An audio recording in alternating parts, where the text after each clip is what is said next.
সারা পৃথিবীতে ফুটবলের মতো লাত খেতে খেতে এখন ট্রাম্প এসে পড়েছেন ভারতের পায়ে। এখন আমেরিকার কাছে প্রচুর তেল আছে, তেলের একেবারে ব্যারেল ব্যারেল নিয়ে এসেছিলেন মার্কো রুবিও তেল মারতে।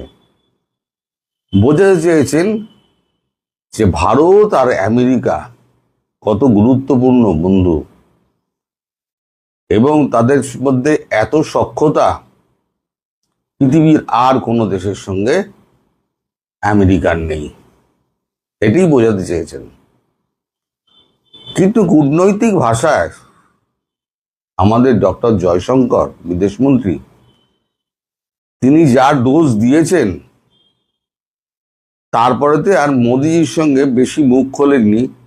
5 মিনিটের মধ্যেই উনি মোদিজির সঙ্গে দেখা করে বেরিয়ে আসেন মার্কো রুবিও। মানে জয়শঙ্করজির যে কথা, আমি কাগজ পড়ে আমি স্ক্রিনেও আপনাদের দিয়ে দিচ্ছি, সেটা পড়লে আপনারা খুব মজা পাবেন। তা আমাদের কাগজে যেটা বেরিয়েছে, আমি তারপর আসবো কোয়াড ফোয়াড এই সমস্ত ব্যাপারে, তারপর আসবো ভারতের যুক্তিটা কি সেটাতেও আসবো। মানে খেলায় পড়লে বাঘও গাছে ওঠে। এখন দেখেছে ভারত ছাড়ার বন্ধুর জায়গা নেই, একমাত্র বাঁচাতে পারে ভারত। কারণ সবার সঙ্গে ভারতে ট্রেড এগ্রিমেন্ট হয়ে গিয়েছে, ভারতের সঙ্গে এখনো ট্রেড এগ্রিমেন্ট হয়নি। তিনি মন গলাতে এসেছিলেন এবং তেল মারতে এসেছিলেন। এবং কি বেরিয়েছে আমাদের কাগজে, এবার আমি পড়ে শোনাচ্ছি। হেডিং হয়েছে ট্রাম্প ফের মোদি ভক্ত, জয়শঙ্কর ভারত কথা। ভারতের সঙ্গে দ্বিপাক্ষিক সম্পর্কের ভরবেগ আদৌ কমেনি। শীঘ্রই আমেরিকার সঙ্গে ভারতের বাণিজ্য চুক্তির শিলমোহর পড়বে। বিদেশমন্ত্রী এস জয়শঙ্করের সঙ্গে আজ হায়দ্রাবাদ হাউসে বৈঠকের পরে এই আশ্বাস দিলেন আমেরিকার বিদেশ সচিব মার্কো রুবিও। ভারত কিন্তু বলেনি, একটা কথা পরিষ্কার বলে, বিদেশ সচিব মার্কো রুবিও বলেছে, আমরা দুর্দান্ত অগ্রগতি করেছি, আশা করছি এবার ভারত আমেরিকা বাণিজ্য চুক্তি গুটিয়ে নেওয়া যাবে, যা দু দেশের কাছেই টেকসই হবে এবং জাতীয় স্বার্থকে জোরদার করবে। এটা হচ্ছে মার্কো রুবিওর কথা, জয়শঙ্করজির কথা আমি পরে আপনাকে শোনাচ্ছি। অন্যদিকে আমেরিকার বিদেশ সচিবকে পাশে বসিয়ে আজ দ্ব্যর্থহীন ভাষায় বিদেশমন্ত্রী এস জয়শঙ্কর আমেরিকার তেল সংক্রান্ত নিষেধাজ্ঞা নিয়ে পরোক্ষে সরব হয়েছেন। তার কথায় নিজেদের দেশের জ্বালানি নিরাপত্তা অটুট রাখতে বিভিন্ন আন্তর্জাতিক উৎস থেকে তেল কিনবে ভারত।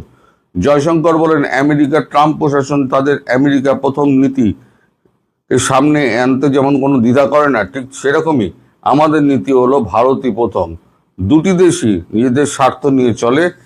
এবার অনেক ক্ষেত্রে দু দেশের স্বার্থ একে অন্যের সঙ্গে সঙ্গতিপূর্ণ বলে আমরা একসঙ্গে কাজ করতে পারি, মানে তেল সংক্রান্ত ব্যাপারে।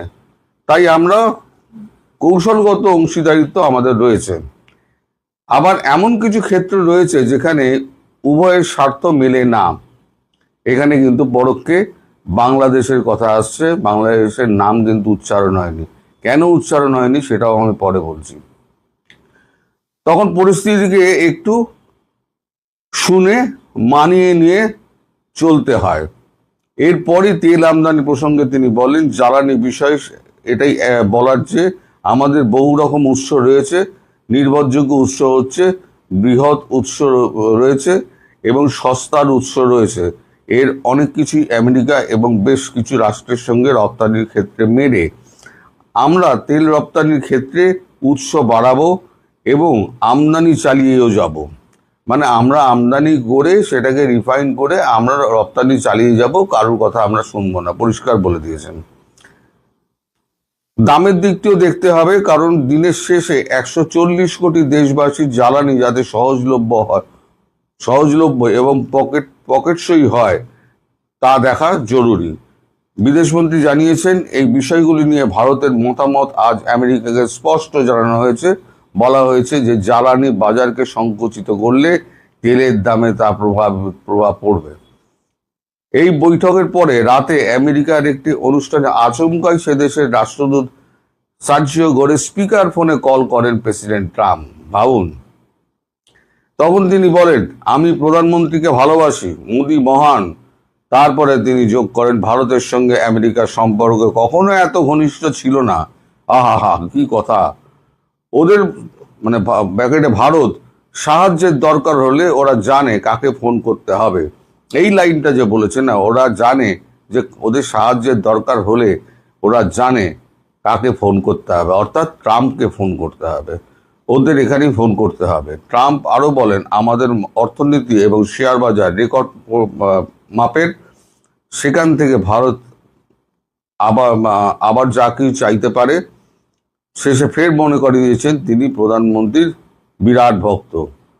অর্থাৎ ট্রাম্প বলতে চাইছেন, যদি বাংলাদেশ বা অন্যান্য ক্ষেত্রে যদি কোনো ডিসিশন ভারত নেয় বা অন্য কোনো কিছু ভাবে, তাহলে পরে তার কাছেই যোগাযোগ করতে হবে, যার জন্য বাংলাদেশ নিয়ে আর কোনো রকম উচ্চ বাচ্চাই করেনি। কারণ একবার যদি বাংলাদেশ নিয়ে উচ্চ বাচ্চা করা হয়, তাহলে পরে ট্রাম্প এখন গলা ফাটাবেন, ড্রাম পেটানোর মতো পেটাবেন। যেমন 53 বার বা ট্রাম্প পিটিয়েছেন ভারত পাকিস্তান, পাকিস্তান জিতেছে ভারত পাকিস্তান যুদ্ধে, ওইরকম উনি ড্রাম পেটাবেন। তাই বাংলাদেশের নিয়ে কোনো কথাই বলা হয়নি, বাংলাদেশ নিয়ে ভারত যা করছে একা একাই করবে, ওখানে ট্রাম্পের কোনো বক্তব্য ভারত শুনবে না।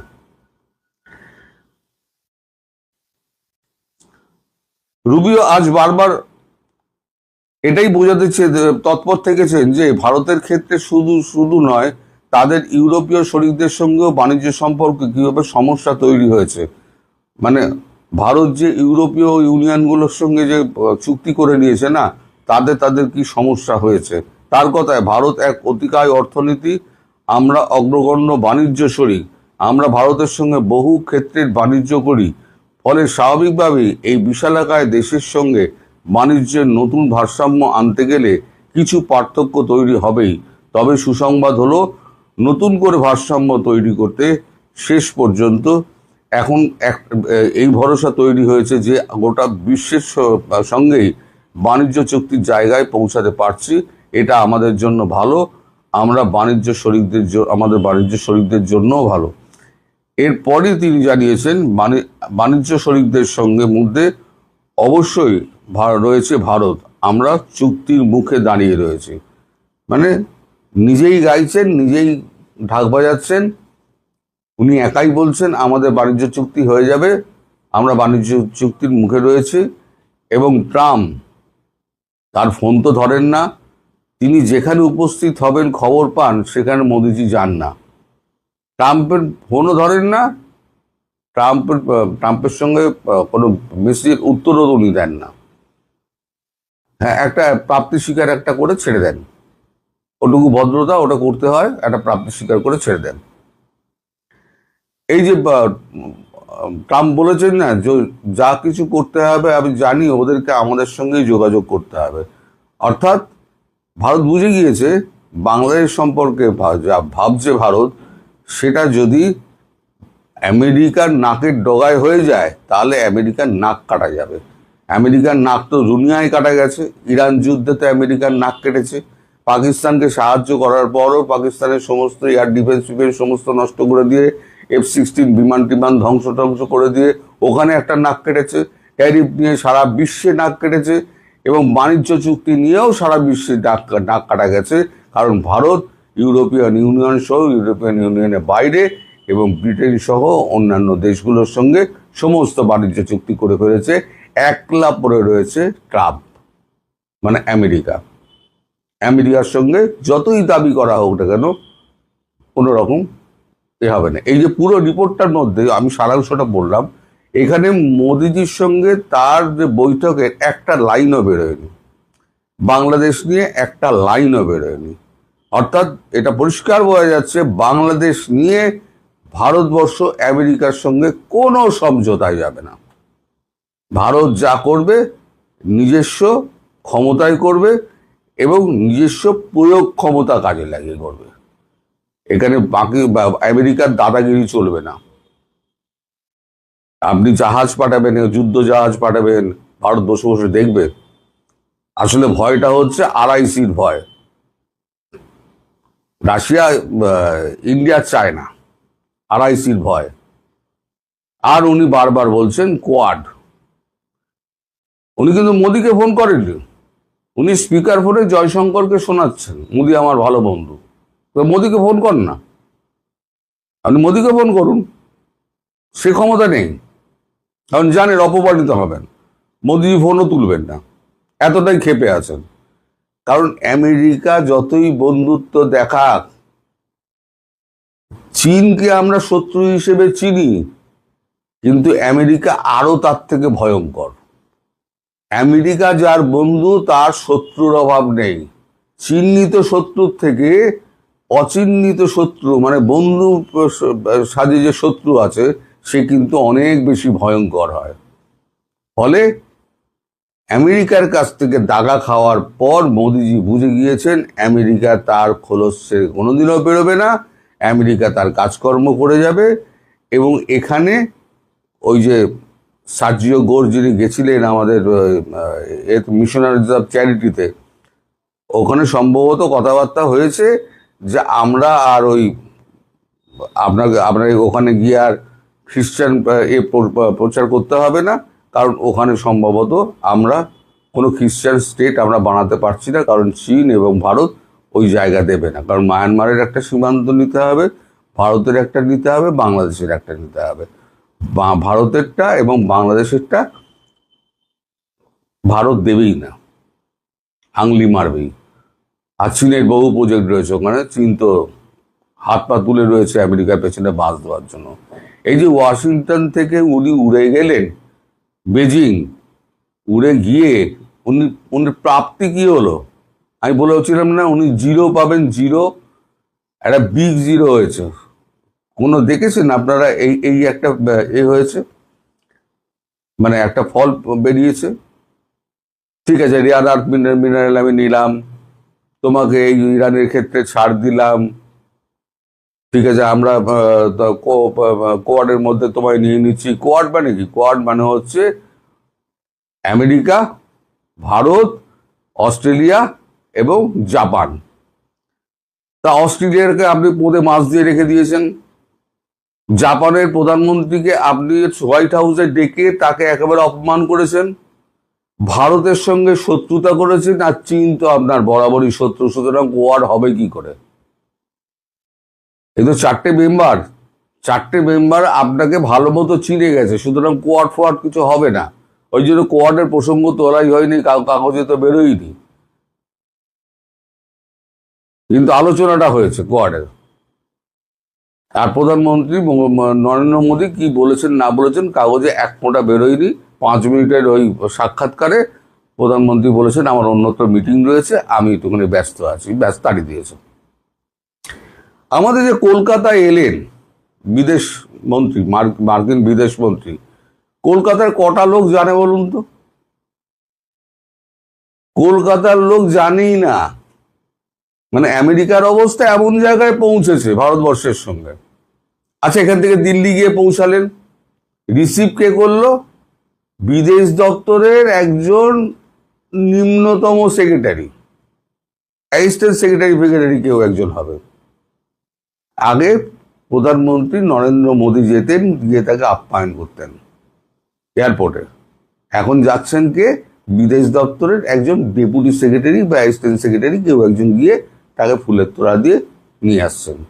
এই তো হলো আমেরিকার বর্তমান অবস্থা ভারতের কাছে। কেন বিশ্বের কাছে আমেরিকার অবস্থান খুব খারাপ। এই যে ভারতে মার্কো রুবিও এলেন এবং বিফল হয়ে ফিরে যাচ্ছেন, তিনি তার কথা বলেছেন।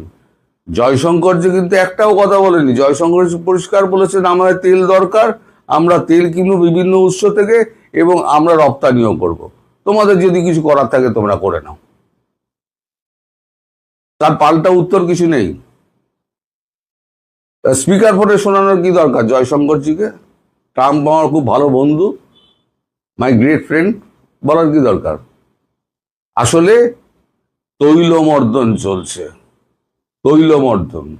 তার মধ্যেই আবার হুঙ্কার যে কোনো কিছু করতে হলে ওরা জানে যে কাকে ফোন করতে হবে। তার মানে আমি সেরা, সেটা কিন্তু উনি বকলভাবে বুঝিয়ে দিচ্ছেন। অদ্ভুত লোক এই ট্রাম্প। মিড টার্ম ইলেকশনে হার তো নিশ্চিত।